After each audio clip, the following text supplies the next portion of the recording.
అందరికీ నమస్కారం. ఈ రోజు మనం భారత రాజ్యాంగంలో దాగి ఉన్న ఒక అద్భుతమైన షార్ట్కట్ గురించి మాట్లాడుకోబోతున్నాం. అదే ఆర్టికల్ 4. ఇది ఒక చాలా సంక్లిష్టమైన పనిని చాలా తేలిక చేస్తుంది. ఒక్కసారి ఆలోచించండి. ఒక దేశం మ్యాప్ను అంటే రాష్ట్రాల సరిహద్దులను మార్చాలంటే ఎంత పెద్ద ప్రక్రియ ఉంటుందో కదా. సాధారణంగా అయితే దీనికి పెద్ద రాజ్యాంగ సంక్షోభాలే వస్తాయి. కాని మన రాజ్యాంగ నిర్మాతలు దీనికొక సూపర్ ఐడియా కనిపెట్టారు. అయితే మన రాజ్యాంగంలో ఇండియా మ్యాప్ను మార్చడానికి 2 దారులున్నాయన్నమాట. ఒకటి చాలా కష్టం, ఇంకొకటేమో ఆశ్చర్యపోయేంత తేలిక. అవేంటో, వాటి మధ్య తేడా ఏంటో ఇప్పుడొకసారి చూద్దాం. ఆర్టికల్ 368 ప్రకారం వెళ్తే అదొక పెద్ద కథ. స్పెషల్ మెజారిటీ కావాలి అంటే 3/2 మంది ఓకే చెప్పాలి.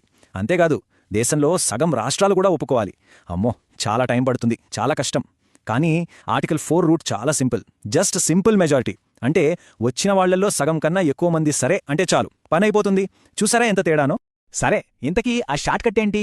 ఆ సింపుల్ రూట్ ఏది? అదే ఆర్టికల్ 4. దీనికదేంటో ఇప్పుడు వివరంగా చూద్దాం. సో ఆర్టికల్ 4 సింపుల్గా ఏం చెప్తుందంటే, రాష్ట్రాలను ఏర్పాటు చేసే చట్టాలు రాజ్యాంగ సవరణలు కానే కావు అని. ఇంకా తేలికగా చెప్పాలంటే, మన ఫోన్లో కొత్త కాంటాక్ట్ సేవ్ చేస్తాం కదా, అప్పుడు కాంటాక్ట్ లిస్ట్ అప్డేట్ అవుతుంది. అంతేగాని ఫోన్ సాఫ్ట్వేర్ అంతా మార్చాల్సిన పని లేదు కదా. ఇది కూడా అచ్చం అలాంటిదే అన్నమాట. దీన్నే మనం ఆటోమేటిక్ అప్డేట్స్ అని అనుకోవచ్చు. కొత్త రాష్ట్రం ఏర్పడినప్పుడు 2 లిస్టులు ఆటోమేటిక్గా మారాలి. ఒకటి ఫస్ట్ షెడ్యూల్, అంటే ఇండియాలో ఉన్న అన్ని రాష్ట్రాల లిస్ట్. 2 ఫోర్త్ షెడ్యూల్, అంటే రాజ్యసభలో ఏ రాష్ట్రానికి ఎన్ని సీట్లుంటాయో చెప్పే లిస్ట్. ఆర్టికల్ 4 ఏం చేస్తుందంటే, ఈ మార్పులన్నింటినీ అదే చట్టంలో కలిపి ఈజీగా చేసేస్తుంది. సరే, ఈ షార్ట్కట్ ప్రాక్టికల్గా ఎలా వర్క్ అవుతుందో చూద్దాం పదండి.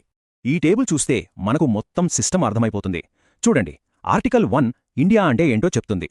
ఆర్టికల్స్ 2, 3 ఏమో పార్లమెంట్కి రాష్ట్రాలను మార్చే పవరిస్తాయి. ఇక మన హీరో ఆర్టికల్ 4 ఈ మొత్తం ప్రాసెస్ని స్మూత్గా, ఫాస్ట్గా నడిపించే ఒక ఇంజిన్ లాంటిదే. ప్రాసెస్ చాలా స్ట్రెయిట్ ఫార్వర్డ్. ఫస్ట్, పార్లమెంట్ ఒక చట్టం చేస్తుంది రాష్ట్రాలను మార్చడానికి. సెకండ్, అదే చట్టంలో ఫస్ట్, ఫోర్త్ షెడ్యూల్స్లో ఏం మార్పులు చేయాలో కూడా రాసేస్తారు.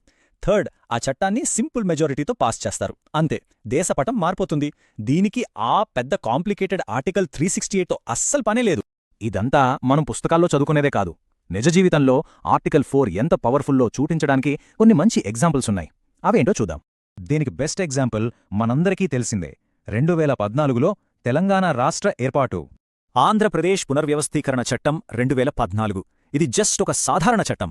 కానీ ఈ ఒక్క చట్టంతోనే రాష్ట్రాన్ని విభజించారు, 4th షెడ్యూల్లో తెలంగాణ పేరు చేర్చారు, 4th షెడ్యూల్లో రాజ్యసభ సీట్లను కూడా సర్దుబాటు చేసేశారు. ఇదంతా ఎలా సాధ్యమైంది? కేవలం ఆర్టికల్ 4 ఇచ్చిన ఫ్లెక్సిబిలిటీ వల్లే. ఈ ప్రాసెస్ కరెక్టేనా అని ఎవరికైనా డౌట్ వస్తే సుప్రీంకోర్టే క్లారిటీ ఇచ్చేసింది. ఎప్పుడో 1967లో మంగల్ సింగ్ కేసులో ఏం చెప్పిందంటే, ఆర్టికల్ 4 కింద చేసే మార్పులు రాజ్యాంగ సవరణలు కావు అని చాలా క్లియర్గా చెప్పింది. సో దీనికి పక్కా లీగల్ బేస్ ఉందన్నమాట.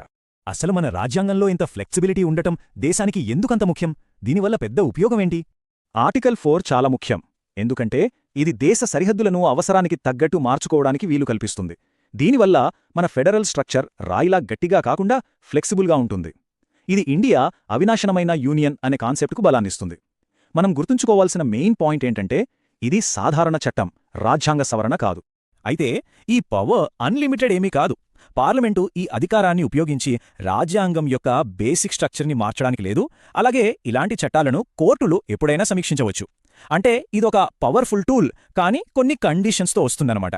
ఆర్టికల్ 4 ఇండియాకు మంచి ఫ్లెక్సిబిలిటీ ఇస్తుందన్నడంలో ఎలాంటి సందేహం లేదు. కానీ దేశ మ్యాప్ను మార్చేంత పెద్ద అధికారం పార్లమెంట్ చేతిలో ఉండటం కేంద్ర రాష్ట్రాల మధ్య పవర్ బ్యాలెన్స్ని ఎలా ఎఫెక్ట్ చేస్తుంది? ఇది మనందరం ఆలోచించాల్సిన ఒక ముఖ్యమైన ప్రశ్న.